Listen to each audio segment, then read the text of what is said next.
That's a good one.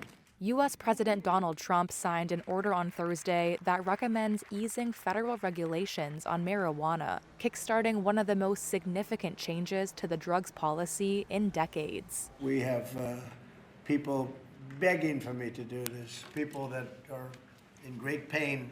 A senior administration official says Trump's order directs his attorney general to quickly move ahead with reclassifying marijuana as a less dangerous drug, putting it alongside common painkillers. I don't want it, okay?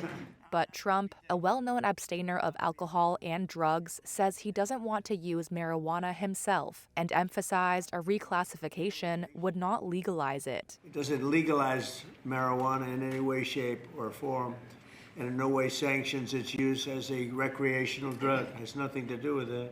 Under the U.S. Controlled Substances Act, marijuana is listed as a Schedule I drug, like heroin and ecstasy, meaning it has no accepted medical use. In order to list it as a Schedule III drug, the Drug Enforcement Administration has to review the recommendation and will decide on the reclassification. Cannabis stocks jumped after initial reports that Trump may loosen restrictions.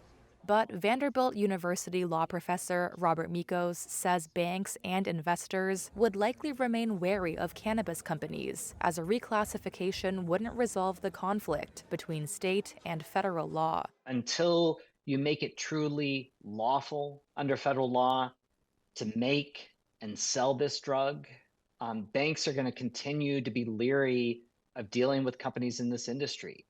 So this change by itself wouldn't remove that obstacle. However, Paul Armentano, the deputy director of the National Organization for the Reform of Marijuana Laws, says the federal shift will create long-term change. Over time, banks and credit unions and other financial institutions will become more comfortable with the fact that this industry is here, it's here to stay, and that clearly the federal government itself is also becoming more comfortable with this industry and more accepting of it.